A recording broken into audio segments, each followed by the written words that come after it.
think you should sit by your bear. So, yeah, you can sit or stand or whatever. And does anybody have a question right off the bat, or can I ask all of mine? Okay, go ahead. I have a question for Melissa. You said you were into grant writing, and I'm curious what that is. Grant for nonprofits. Nonprofits raise a lot of their money from writing grant proposals to companies, foundations, governments. It's actually a really good way to make money. And up until the time of the fire, even when I had stopped, when I was pursuing most of my writing, I was doing consulting because a lot of nonprofits need grant writers. But in October '08, with the recession, I had lost a job then at that time. And yeah, I haven't pursued it, but just with the economy being the way it is, it's a lot harder to get money for these nonprofits. But there are online classes for grant writing. It pays great.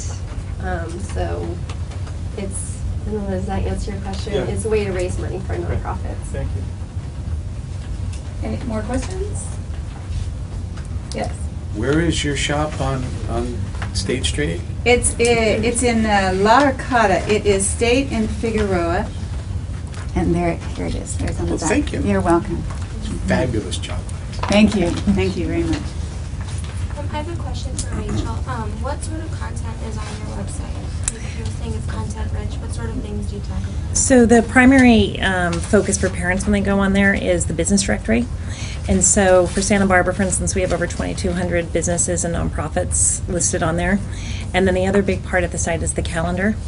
So we try to list every event and activity that's going on in Santa Barbara, both for families as a whole, but also just for adults going out as well. But one of the things we realized when we were doing this a couple years into it is that parents still we still needed people to go onto the site and other ways to drive traffic.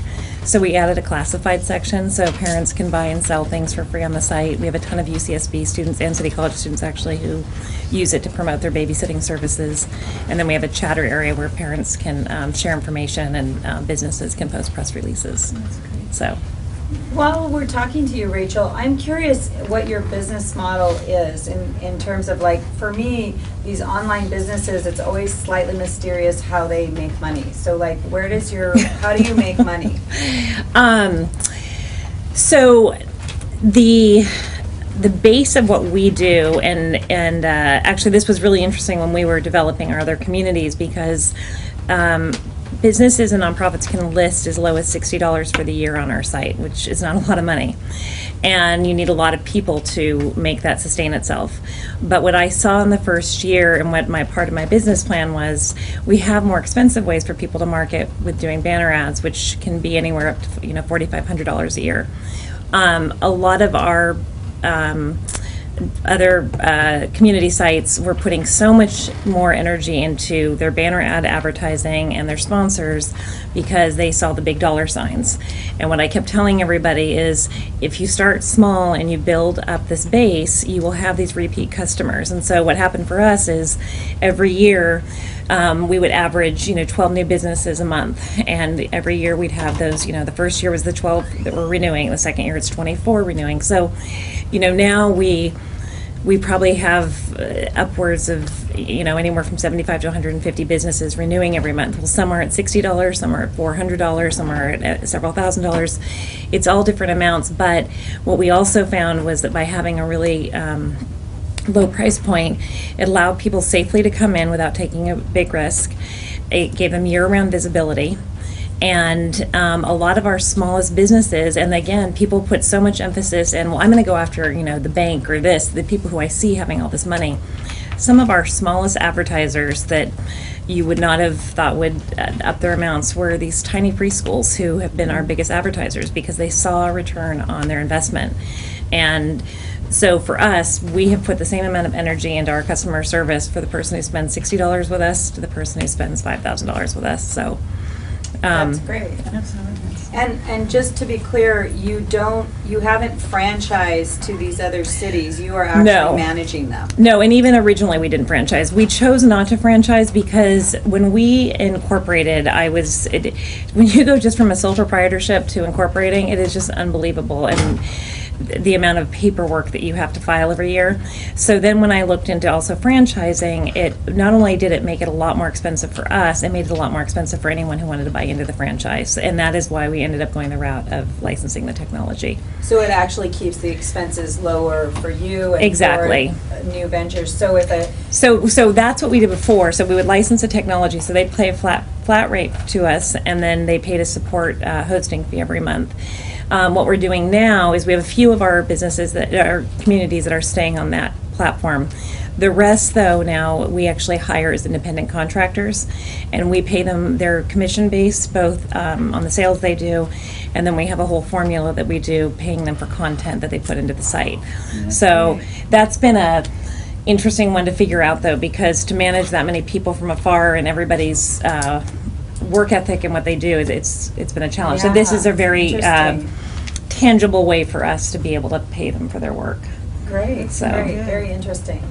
Other questions? Can I add something about my business model? And Sure, it's yes, something yes. that's, when you hear about that, because I've been asked, what's your business model? What's your business model? I'm like, I don't know. And one thing that I wanted to recommend, what I do, I really love to read books by entrepreneurs. I go hear them speak, so I listen to their ideas. And then, for me, when I finally heard about Tom's Shoes and that he said the same thing, he's like, okay, I'm just making it up as I go along. I've done research on websites trying to look for other publishers. I'm not finding other companies. What you see out there with children's books is that there are new websites that are licensing books that are already written. So they're taking a Scholastic book or a Random House book, and they're licensing them on their websites. Our stuff is all original art, original works. It's like a brand new publishing house. So a book like this, if you have this person has this one book, but by being able to have an ebook, we can have it 8 different ways. So we can have this in English, French, Spanish, Chinese, and then that's you can buy it just with text and illustrations, and then underneath you can buy it with audio. So you have a choice of either buying it just with text and illustrations in English or with audio. So one book can be sold 8 different ways. That's great. Cool. Do you hold the exclusive rights to the publishing for those books? Or can they still take it elsewhere? No, yeah, well, we've actually run into, I'm trying to retain it because we do want to do a print on demand. I don't have that set up right now, but that is a goal that if somebody wants to print a book, we'll link it. And so if somebody wants to do that, I'm saying, you come to us, we're the publisher, but the authors still retain their own copyright, so they do retain it. Interesting, cool. And now I know why my app, because I downloaded your app like several months ago and it doesn't work. Yeah. Okay. So I'm I have to trying go to to your find website. out why. Don't worry, it'll be up at some point. That's what, I assumed it was my Yeah. user problem, because Yeah. I'm not the best with technology, so. Other questions? Oh, good. I can ask all my questions. So I wanted to just kind of make a point. I thought it was really interesting, Melissa, the way you you self-published that book at a loss. I mean, she printed these books for $45 each. And I've heard about a lot of people when they're starting businesses needing to take those kind of risks for marketing. And I just wanted to, I just wanted to commend you, because I think it must be you're kind of probably freaking out. You're like, oh my God, I'm losing $45 or $25, Yeah, whatever it is, yeah. every time you do it. But that's kind of what propelled you to the next level. it Well, I seems. had, in a weird way, I'm lucky I lost my house, and so instead of buying, an expensive couch or new art, I decided to put it into the company. So I've been very fortunate that I haven't had to ask anyone, and I've been very frugal about the spending. I did hire one woman to do some marketing for me, and in 6 weeks I spent more money on her than I spent on my tech guy than 4 months. I'm like, nope, I think I can do that myself. So, I'm learning as I go. I'm working other jobs on the side as well. I do some writing, and I actually work in the writing center here at City College, so I can't say that I'm putting all my heart and soul in. I am, but I am doing other jobs as well. I was going to say too, when we started doing it in our other communities, I was really fascinated by the number of people who took on our sites as a business. And they would tell me every month, and I knew they were doing sales because I saw their advertisers and they were sharing it with me. And they'd say, oh, I don't have any money to do this, and I don't have any money to do that. And I said, what are you doing with the money that comes into your business? Well, I just withdraw it every month. I mean, I made it. And I think as a business owner, you have to really be willing to invest in your own company. And because my husband wasn't looking at our books for the first couple of years, it took my bookkeeper, when he kept joking around that this business didn't make any money, saying, her business does make money. It's just she's not taking a paycheck because she's putting it back in. And you've got to be willing to invest in your own company and to be able to give things away. And we gave a lot away, and we still continue to figure out ways to give things away, and we donate to the community because I think, I mean, that Tom's book, if you had a chance to hear Blake speak, it's wonderful. And his whole concept is actually about how do you give as a business rather than setting up yet another nonprofit. And there's so many great ways if you're willing to take some risk. And I guess that's part of it, is you have to believe enough in yourself that your own money's worth putting into your business. Well, I think it's really interesting, and it seems to be the way a lot of businesses are going, is that it's almost expected that you're going to be somehow involved in the community, and I think that the consumers are demanding it all in some ways.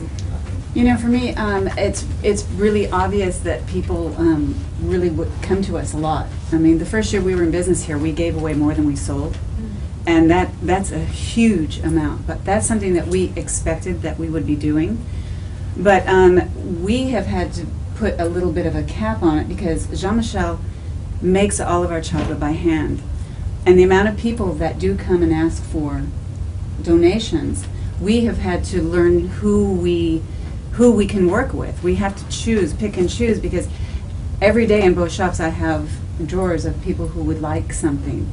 And even if it's a little or a lot, I get a lot of the different communities, a lot of the different organizations that have different things going on, and we're talking 300 to 500, 600 pieces of chocolate. And you know, a small business can only do so much, but you do have to, and you do want to, because that's your branding, and that's getting it out, and of course you want to be a part of the community as well, and So- it's helped us. I have a question for you. What do you attribute, I mean, you said it yourself, I mean, you opened a business during one of the biggest recessions we've had, and what do you attribute your success to? I mean... Well, we work on a very, I mean, the amount of chocolate that Jean-Michel makes every day, he makes, I would say, and now it's more because it's the holidays we're doing that, but on an average day, he'll make about 800 pieces of chocolate. That is Jean-Michel alone, and the first 2 years, we worked alone on everything. Now, when you're making chocolate, a lot of it is freehand, but a lot of it is molds, like the French Kiss or the fleur-de-lis. Those are molds. Those molds, somebody has to wash those, dry those, cotton those, and if they're not done properly, when he goes to do his process again, it takes 3 days to make a chocolate. He'll get through the 3-day process, and if that chocolate doesn't come out of the mold, that means that wasn't cleaned properly, wasn't dried properly. So the first 2 years we were doing everything ourselves. We were crazy. We had no dishwasher. We were doing, you know, because we had to, the money we had when we came here was from our restaurant and our house sale. We started our business I mean, the banks weren't touching us. The banks weren't even, they were kind of laughing, going, didn't matter what we had cash, they wouldn't give us anything. And so we decided we were going to do this business no matter what, and we put everything into our business. And so we couldn't afford a dishwashing machine in the beginning. But as we grew and we gave away more and more people were coming in, we were eating a lot of bread and drinking a lot of water. You know, that's why I said, you know, you make concessions. You do what you have to do. You work and you do it all yourself if you have to. Right now, Jean-Michel has got, in the carpinteria store, he's got someone who does the dishes. We have a dishwashing machine.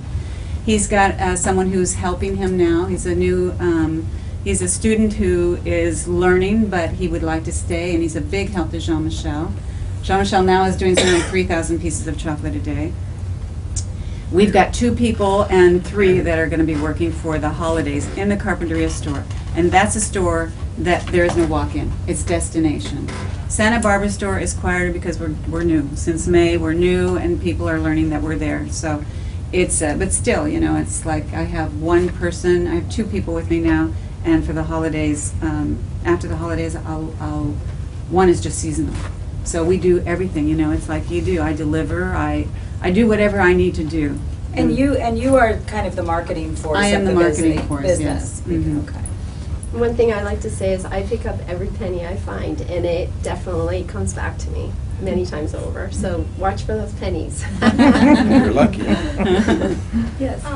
Would you say it was more difficult to start your restaurant in France, or was it more difficult to start your chocolate shop here? You know, it wasn't hard to start it all here because we just did it.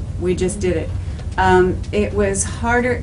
People say, because as well, people go, how have you been married for 24 years and you have worked together in restaurants and in this, but we've always worked together, lived together, worked together. Restaurant actually was easier because of the fact he had his kitchen and I had my front. So all the front things that went on was mine. All the kitchen things went on was his. Of course, you know, I got to try the new things, and he came out and said, yes, I like your tablecloth, you know, but, you know, this business here was a lot harder because everything we did, we had to decide together. That's hard. That's the first time we've really had to, and we've done a lot of, you know, bumping heads. But it's okay, you know, you bump heads, you figure it out, you get going. But in answer to your question, the actual business part was harder here, just because of the situation of how we're working together. You're up to 3,000 units per day? Whew, wow, that's incredible. Yeah, and it takes 3 days to make a chocolate, so he's Yes. always doing the But process it's of 3 it. people. It takes, well, he's done it all by himself for a long time, and now at least he's got somebody, because he airbrushes a lot. So while he's airbrushing like 800 pieces, he's got his guy who can cover the others and get that going. So it's, you know. 3,000, 3 Yeah. people, that's a good, that's a good He's count good. More questions? So any particular words of advice for students or people when they're in school, any skills they might want to learn, or? I would have two. One is that, and I was actually the speaker this morning who reiterated this, and it's to, if you're going to start a business or once you do start something, is to get a group of people together that are sharing that as a support. When I first launched Parent Click, I was meeting a lot of other business owners who were relatively new business owners. And so we put together a group and we started meeting monthly. And over time, we all grew in different directions and it dissipated. But in the beginning, it was great. We had somebody to bounce ideas off of and share the highs and lows of it all. And it was great to have those sounding boards. And the other is just to never stop researching and getting information. I mean, you never stop learning. And there are so many great resources out there, and I'm a huge believer in interning and volunteering and working in different fields so that you really can get a sense of what it is before you do it too. Love it, because it's going to be hard no matter how much you love it. It's going to be hard. So if you don't love it, if you think, oh, you know, I love this one in the restaurant, people always go, oh, it looks so much fun, I'm going to go open a restaurant. You know, they have no idea what goes into it. Love what you do with a passion that's all you want to do. And it's going to be hard even with that. But you'll get through if you have the perseverance and if you love it. I handed out a sheet with some of my suggestions and some quotes. Another thing is really to look for people that encourage you and just be really cognizant of the people who are, I call them your naysayers, the people who want to bring you down, and you think, oh, you can't, they say you can't do that, and you start to believe them. And so you have to really put them on the side and find the people who are going to support you. And you think those people are saying the right thing, but don't believe them. Especially in your own home. I've been really fortunate with that, but I've seen a lot of people who've eventually left their businesses because they couldn't handle the negative comments anymore from a spouse saying, it's never going to make it, and oh, this was a failure, and oh, you're not making money. And half the time it's because the spouse doesn't truly understand understand what it is you're doing. And, I dragged my husband to this thing that we went to listen to this morning, and I realized that even though he's, 5% involved in this business, there's certain things that he needs to understand because he is responsible for, at the end of the day, he's a part owner in it, and he's dealing with me. And so involve that person, but you're right, you need positive people around you, and you need people who are going to be honest with you too, who aren't going to just tell you what you want to hear and who are going to challenge you. And one thing that I added on my sheet too is that a lot of people start companies and they want those angel investors and they want the big investment. Well, I want to retain everything for right now, and that's not my goal, is to bring in this huge, we were talking about the goal isn't the money, the goal is the company. So I think that's one of my big things. Absolutely, keep it for you. It's your inspiration, your baby. You need to. And if it's your money, you'll nurture it. I had someone contact me 2 years ago who was had just launched a site similar to ours, and they wanted to see if somehow we could fit together. And at first I was going, oh great, somebody else that's doing what we're doing. And we sat down, and I actually had a ton of respect for this man, and he was up in Silicon Valley. And we talked a little bit about how we might be able to do some stuff, and exchanged emails and calls for about 6 months out of the blue. And I knew how much he had already invested in this company. And he called me to tell me they were already going under. And I got together with him, and I was floored. They had a programmer. They had him as the idea person, and he had great ideas, and they were very committed to this. And they had an angel investor who put $700,000 that they went through in 2 years. And when we sat down, I just said, I cannot wrap my head around this. How do you go through $700,000? And essentially it was on their salaries. And it wasn't for lack of commitment, but the angel investor got tired of waiting. They both had different ideas at this point of philosophy of where they wanted to see this business going. And he said to me at that time, he said, that's the mentality up in the Silicon Valley. People expect to invest in something, they don't really expect a return on it. And to me, you don't go into, there's all kinds of different arguments out there, but to me, if you're going to go into business and you're going to take that risk, both financially and time-wise and everything else, put your own sweat into it, put your own money into it, because I think you'll work that much harder for it, and it feels good at the end of the day that you're answering to yourself and that you're not having to change your philosophy about what it is you want to do. So I'm going to close right here. Maybe you have a few more minutes to hang out with us, and if people have individual questions. But thank you so much. Thank I really you for appreciate inviting you us. coming. I want to thank all of you for attending. We handed out a little satisfaction survey.